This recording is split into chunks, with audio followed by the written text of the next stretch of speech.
coffee and I get a shower and all that good stuff, is jump on the computer here. I got some checks to deposit. Want to mess with my QuickBooks, make sure that it's up to speed, all my transactions are in there, my week is starting fresh. So that's kind of what I'm going to do right now. Now, one thing I will say that's really convenient, obviously I deal a lot with checks and also cash, but the bank that I have, which 90% of banks out there anymore do it, is a mobile check deposit. It makes life pretty easy.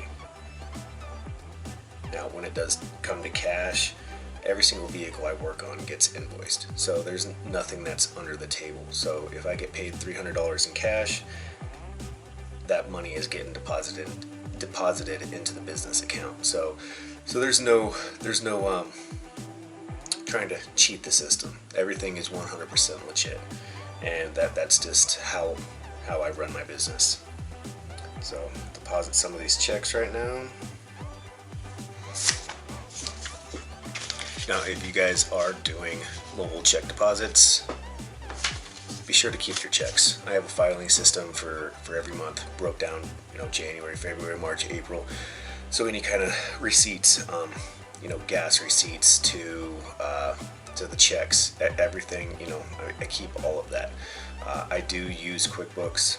QuickBooks is nice. So if I go and I get gas, or if I have any kind of expenses or anything, if I need to go and buy some parts or some supplies or whatever, I end up snapping. There's an app on your phone for QuickBooks, and it's called the or the receipt snap. So you just go on there, and again, it takes a picture of your receipt and it puts it into your records. So all, for your taxes and write-offs and all that kind of stuff. But I do end up keeping the receipts 9 times out of 10. There are times, some get lost, but as long as I have that documentation and that picture in my QuickBooks, I feel that, I'll be all right. So next thing, like I said, I check my QuickBooks, make sure it's all up to speed. Some of the shops that I go to, they do not pay with cash or check, so they will actually, using QuickBooks, it will send them, hold on a second,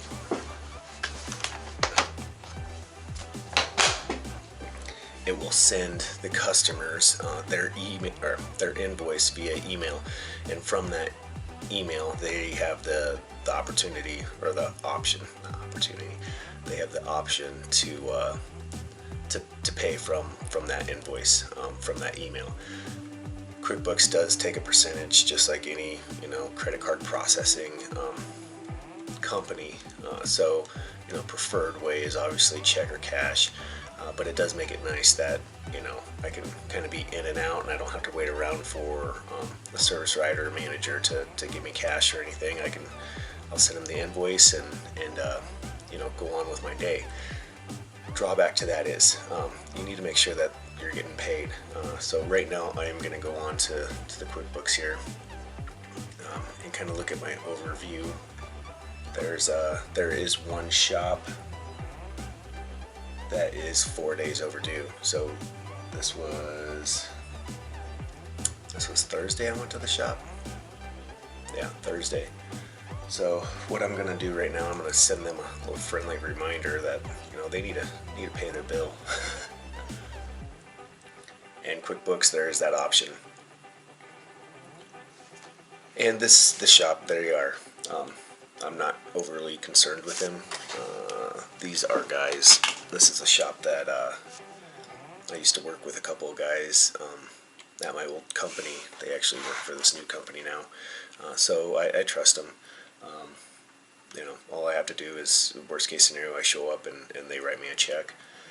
The only problem with that is it's outside of town. It's about a 35-minute drive, one direction, which it's not horrible. I will be heading down that direction for another vehicle today, so we'll kind of see what they say. If they haven't paid by this afternoon, then I will swing by, since I'll be on that side of town, and hopefully pick up a check and get payment. But you always want to make sure your shops are, staying on top of paying you. One of my first customers when I went mobile, so this is January, or I'm sorry, this is February. It's February 1st, and January 4th was my first day going mobile, and my first customer still hasn't paid me. And granted, this was not a shop, this was an individual, which it's not what my business is geared around, is individual customers. It's my business model is geared around me going to shops. But anyway, the vehicle, I told him the intake needed to come off. We needed to do some more checks. When he gets the intake off, to give me a call, and I will come out and verify wiring integrity and stuff like that. And he never called me. And he never called me. He never called me. He never called me. So 4 weeks later, and I called him a couple times a week, every week. And sometimes I got him to answer the phone, sometimes I didn't. And pretty much he went ahead and replaced the part. I didn't tell him to replace any parts. I told him to get it apart so I can verify that it's good. He just took it upon himself and replaced parts that I was thinking were bad, but I couldn't confirm it 100%. He said he got it back together and it's running amazing.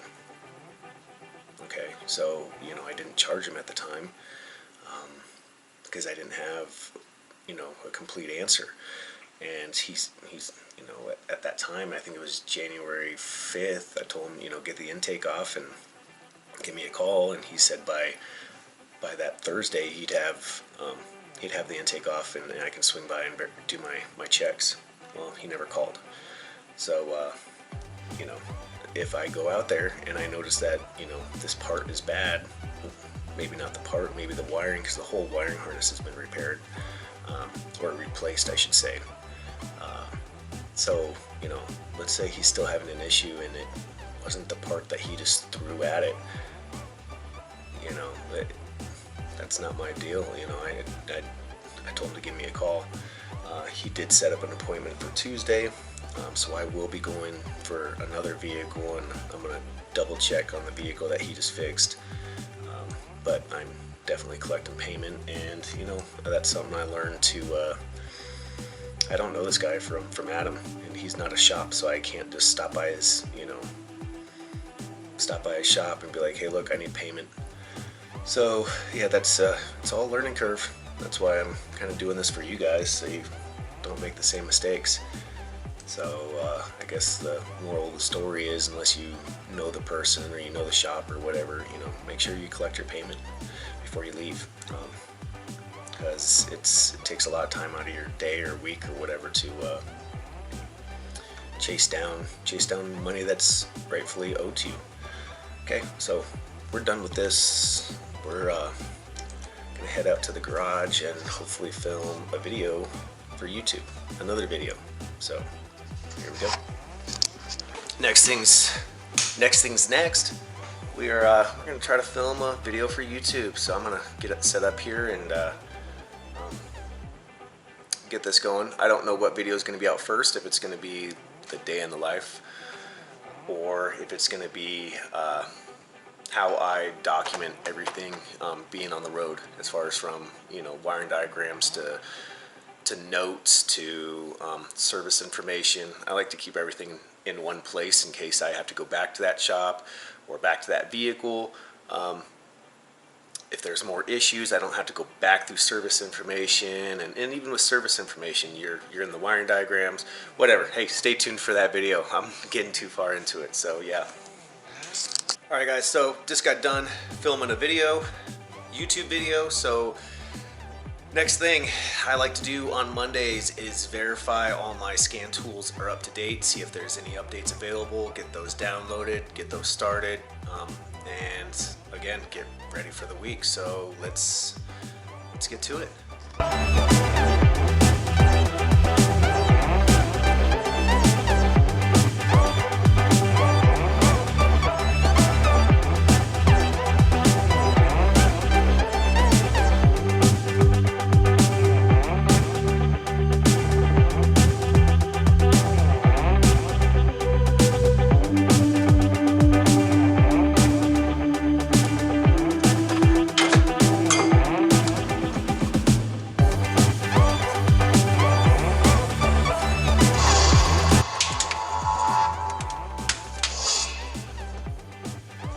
also want to make sure all the scan tools are fully charged.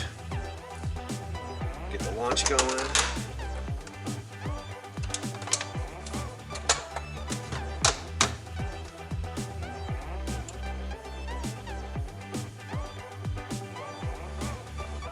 Get the IM going.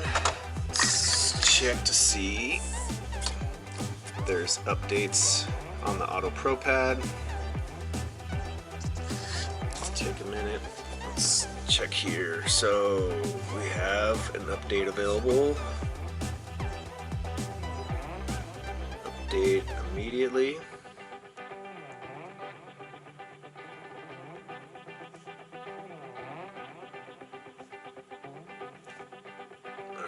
So we got that going. We need to check our connection. Let's update. So we got that going. We got this going. And one thing I like to do, I'm actually going to take these out of my hutch and set them over on my bench. Sometimes the Wi-Fi coming into the hutch can be can slow it down. So we got those downloading over there on the bench. Let's check the IM series, the IM 608, and there's an update available. Download the update. Again, we're going to set this over here.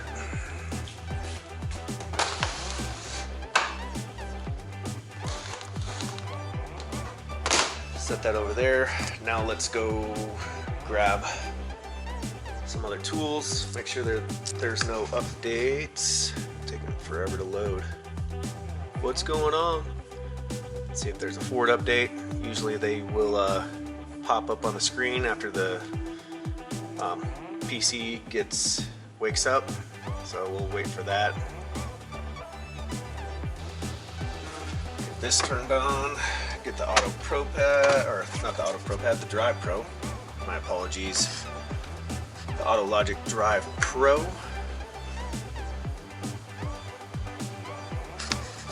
While those are loading, let's check the status of these. That's still going. This one looks like it updated. Diagnostics. Downloading. Okay, that one's going.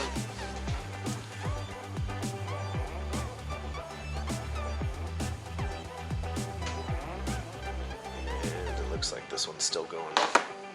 Okay, so that one is up to date.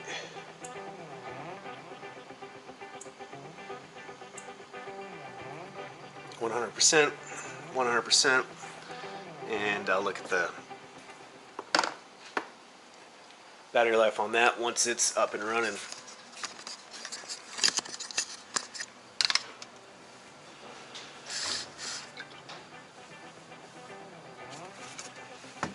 Okay, system program, we do have an update available. Let's get that going. We'll set this over on the bench. We'll get the eye scan.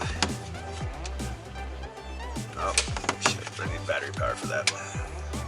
I forgot, hold on.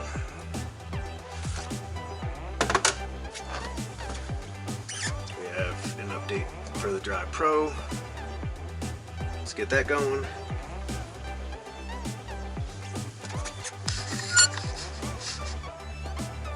Up to date, up to date, up to date. Looks like Volkswagen Audi is needing the update.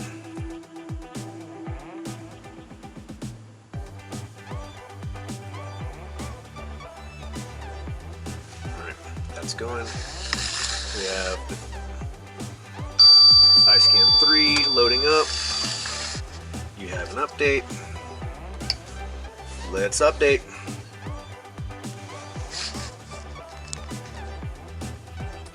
Sometimes on the iScan, I actually have to plug in the Ethernet cable for some updates, so that may be something that we have to do here. And you can see the status bar going there. Status bar going there. Status bar.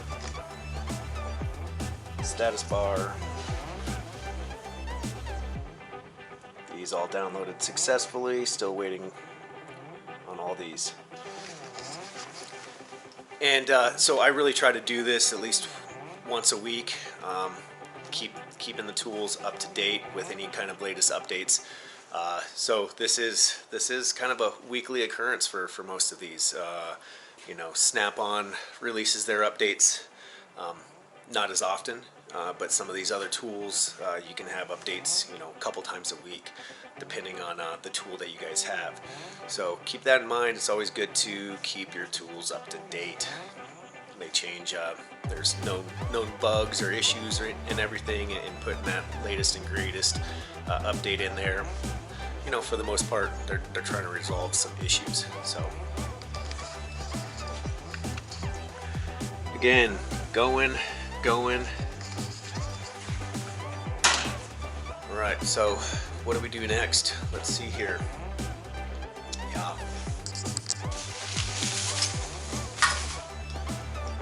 All right, so this is where I kind of stock up on my tools. I got two bins here that I use. It's got some power probes in it.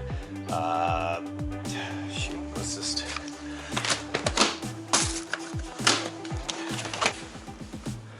Some fender covers, some shop rags. I have a battery maintainer, just a, yeah, not for flashing, but just, you know, doing diagnostics. I like to keep my batteries fully where they need to be. We have the Power Probe 4. Okay. We have a Mighty Vac set.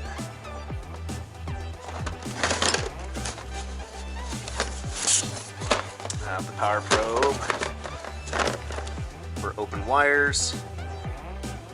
Circuit tracer comes in handy when you need it. And the Power Probe accessory, like terminal kit. If I can get this open one-handed.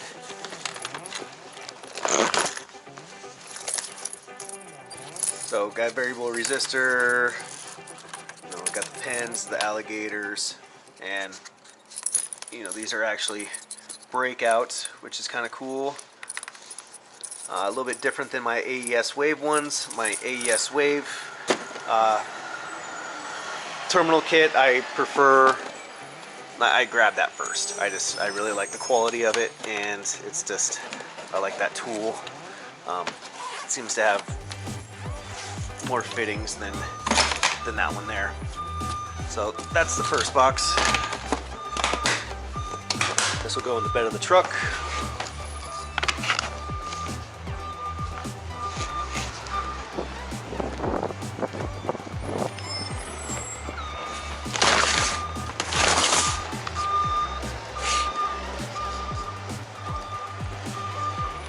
And I really need to clean this garage.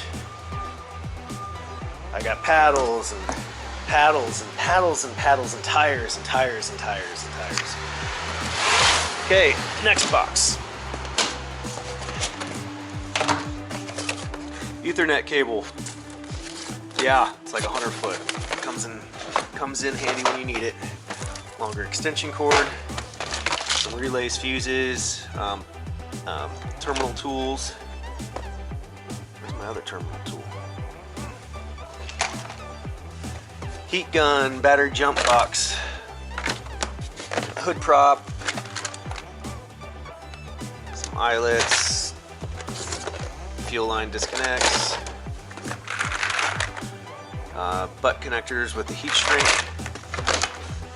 shrink, incandescent test light,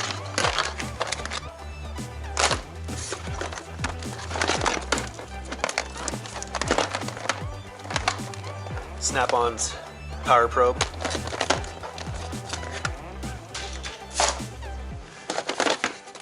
soldering iron by Power Probe, a mirror, some fuel line, AC line, disconnectors.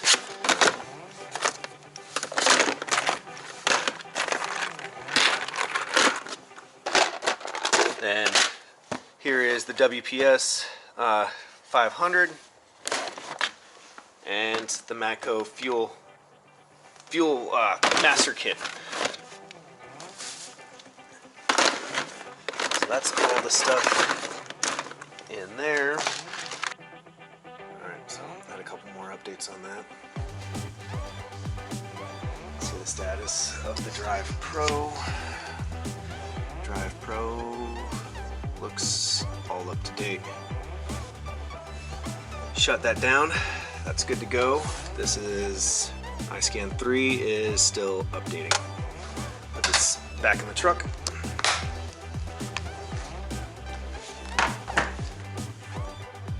Looks like this is good to go.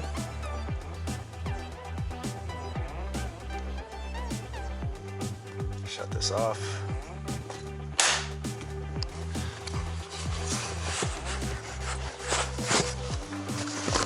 Alright, now I do have the Maximus 3.0. I'm not worried about updating that because it does not have an active subscription on it. And the reason for that is I was able to get the Chinese launch for, you know, $800, and it would have cost me, I think, $900 to update the Maximus. I could be wrong on that. I don't know the price exactly, but I'm not super impressed with that tool. So that's why I didn't update it or pay for an update on it. I just think it's kind of a waste of money when I have some other launch products. So anyway,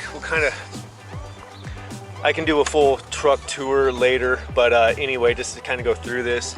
This is this top piece here. This is all my scope stuff. I have the breakout, Pico scope, attachments and everything in here. We have some drawers, and as you can see, we have some tools in there. The amp clamps, nail polish, Stabilint 22.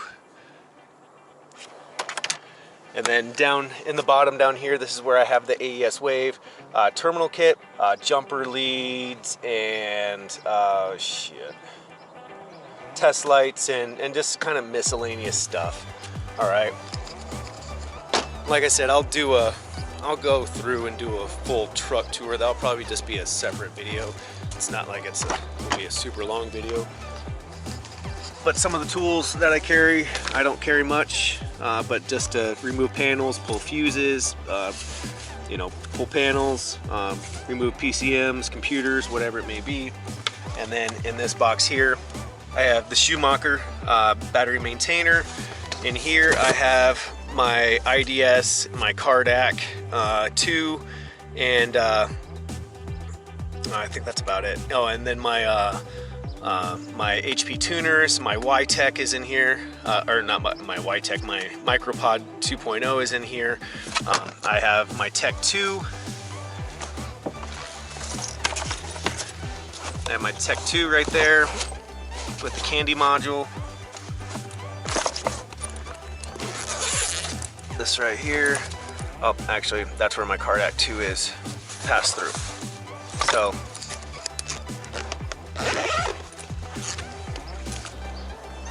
So yeah. All right, moving on. Let's go check the status updates on this.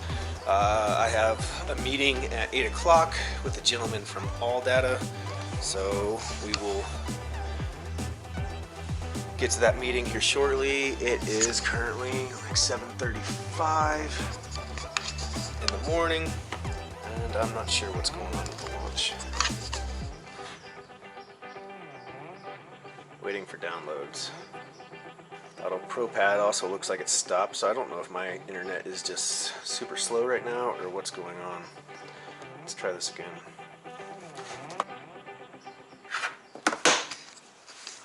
If they're not finished up by the time we leave, then it is what it is, and we move on. Can't wait around all day for it. The iScan 3 looks like it's moving, but it still has a 51% remaining to load.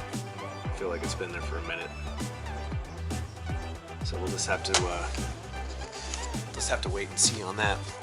As far as the PC, looks like IDS is up to date. We're just gonna go ahead and shut this down so we don't drain our battery life.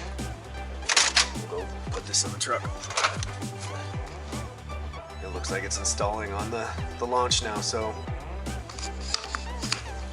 looks like we just needed to back out of it and go back in and recheck it and re-download.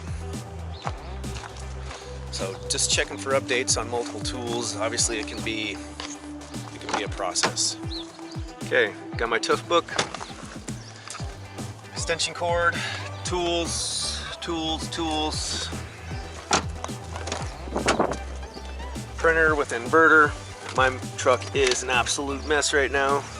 It is what it is. Daily planner, appointment book. This is cool. Brian Mann, thank you, sir. This goes on the steering wheel. Turn the steering wheel around, kind of like how it is right now. You just shove this in here, and you got a little work, little desk, which is kind of cool. Writing up invoices or whatever it may be. So it's pretty handy. I like that. So thank you, Brian. And if you haven't checked out Brian, Brian Mann, he runs hands-on auto training. You would definitely, I'll put a link in the description. Definitely a good channel. He's actually got training material and everything else on his website. So I'll put a link to his website and then also a link to his YouTube channel. So Brian's a good dude.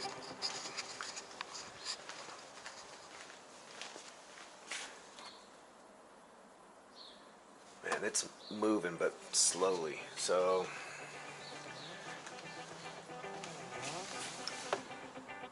and that's still stuck at 49%. I don't think that's gonna go through. Got my mask. I keep my mask in my cargo. Always gotta be prepared. Got my beanie, because it's a whole whopping like 54 degrees right now. I gotta have my beanie. So let's get some of these tools packed up.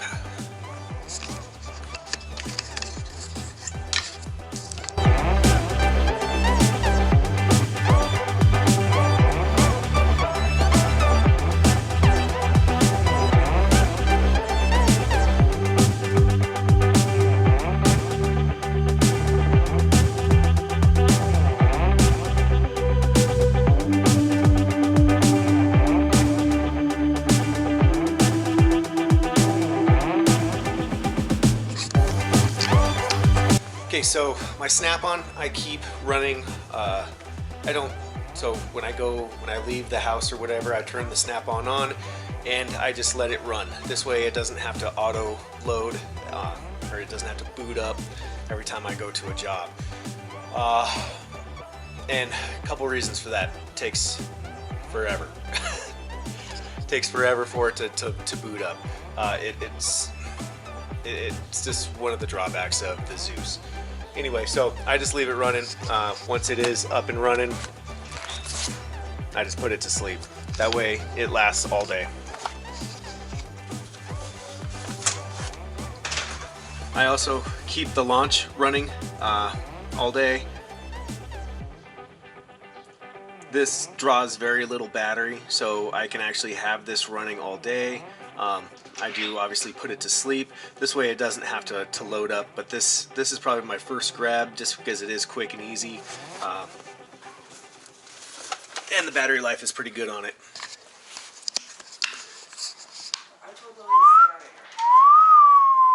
Ding, ding, ding, ding, ding, ding, ding, ding. Look at them buns, look at them buns, look at them buns.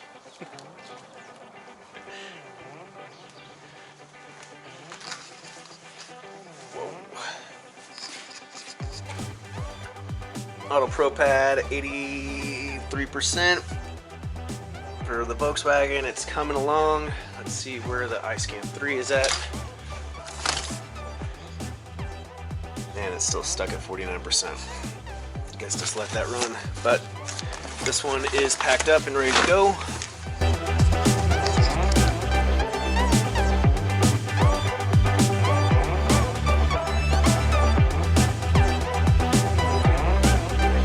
Still waiting. So if you guys are trying to get out the door, obviously you want to update your tools at a later date. I'm just gonna cancel this. Come on, damn it. Again, so this may be something I need to hook into the Ethernet cable. It's really a pain in the ass if hooking it up to the Ethernet cable, at least at my house, because my Ethernet cable is not easy to get to.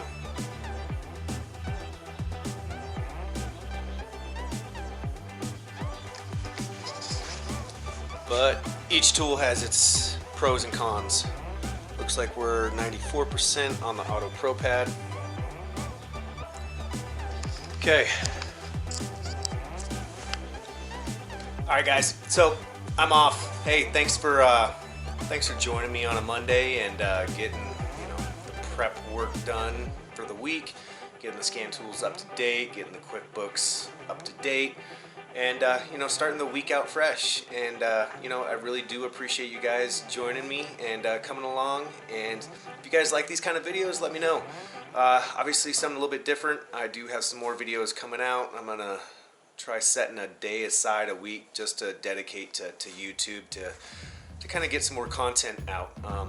I got some EEPROM videos I'd like to share, and it's just finding the time to edit and everything else. And but you guys out in the YouTube community, you guys have been just awesome. So thank you so much for just the support and the kind words and everything else. So hey, thanks guys, really do appreciate it. Have a great week.